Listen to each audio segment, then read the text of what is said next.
Our little realization was interrupted by Sarah Jane. "Catherine, it's been ages." I nodded, hugging her. "Oh, and I don't think we need the TARDIS. I've got something to show you two." She took hold of our arms and led us to her car. She opened the trunk and we lifted the blanket off of an object. "K9!" we exclaimed at the same time. "Rose Tyler, Mickey Smith, allow me to introduce K9. Well, K9 Mark III to be precise," I told him. "My gosh, how I've missed you," he said, looking at me. "Yeah, me too." "Why does he look so disco?" Rose asked. "Oi! In the year 5000 this was cutting edge. What's happened to him?" "One day he just... nothing. He didn't send for repairs. It's not like the parts were for a mini metro. And besides, the technology inside him could rewrite human science," she explained. "Ooh, what's that nasty lady done to you?" the doctor asked in baby talk. I laughed. Time skip. We sat in the cafe, the doctor and I fixing K9, and the others across the room. "I've been looking for you. I just never really had much luck. You're never in one place for too long," I told him. "I've looked for you. I was looking for you when I ran into a little problem with the Nestine consciousness. It's how I met Rose and Mickey," he said. "I knew it had to be them. The mannequins," he finished for me. "Yes!" I exclaimed. He laughed. "I had a different form then," he said.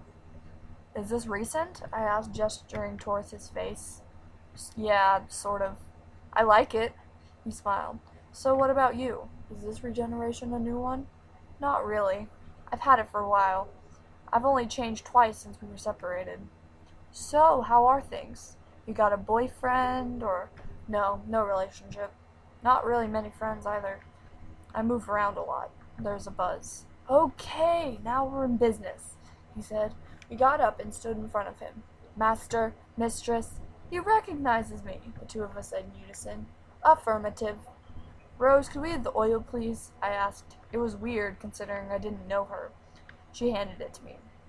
"I'd be careful touching that. That dinner lady got all scorched." "I'm no dinner lady, and I don't say that often." The doctor scooped some of the oil onto his finger and gave it to K9. "Come on, boy," I whispered. "Oil, extract, analyzing." "Listen to him, man, that's a voice!" Mickey laughed. "Careful, that's my dog," warned Sarah Jane. "Confirmation of analysis, krillitane oil." "They're krillitanes," the doctor said. "Krillitanes. Is that bad?" "Very bad. Think how bad that things could possibly be, and add another suitcase full of bad," he explained. "And what are krillitanes?"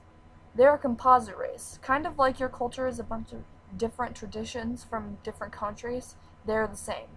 They pick up after races they have acquired and have extensive knowledge," I told them. "What are they doing here?" Rose asked. "It's the children. They're doing something to the children." The realization made the doctor and I shiver.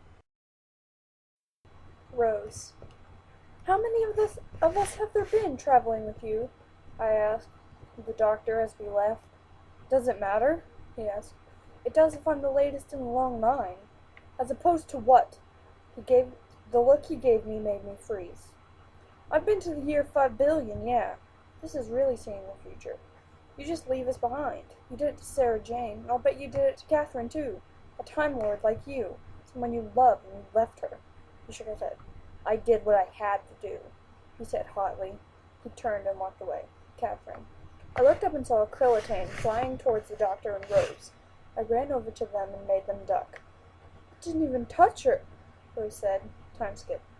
When we got to the school the next morning, the doctor was ready to fight this. "Rose and Sarah, go to the mass room and crack open a computer. We need to see the hardware that's inside. Here, you might need this. Mickey, surveillance. I want you outside," he instructed. "Just stand outside," he asked. "Here, take these. You can keep K9 company. Don't forget to leave the window open a crack," the doctor threw in. "But he's metal." "He didn't mean for him," I explained. "What are you two going to do?" It's time we had a word with Mr. Finch. Time skip. We walked into the pool room where Mr. Finch was waiting for us. "Who are you?" the doctor asked. "My name's Brother Lasar. And you?" The doctor and Catherine. Since when did krillitanes have wings? I asked. It's been our form for nearly 10 generations now. Our ancestors invaded Busan. The people there had some lovely wings. They made 1,000,000 windows in a day. Just imagine. And now you shaped human? The doctor asked. A personal favorite, that's all. And the others? My brothers remain bat form. What you see is a simple morphic illusion. I cut him off. Yes, quite right. Scratch the surface and the krillitane lies beneath. And what of the Time Lords? I always thought of you as such a pompous race. Ancient, dusty senators, so afraid of change and chaos, but they're all extinct. Only you two left. This plan of yours, what is it? You don't know? That's why he's asking. Well, you're clever. Figure it out. If we don't like it, it will stop, I threatened. Interesting. Your people are so peaceful to the point of indolence. You seem to be something new. I'm so old now. I have just a bit of mercy left. You get one warning. After that, I'd really hate to be you. Oh, the next time we meet, you will join us. I just grabbed the doctor's arm and dragged him out of the room. Wow, I turned to him. What? It's just, you've changed so much. For the better or worse, I asked. I don't know. I haven't decided yet. Sun when it starts to snow, only know you love her when you let her go. Only know you've been high when you're feeling low.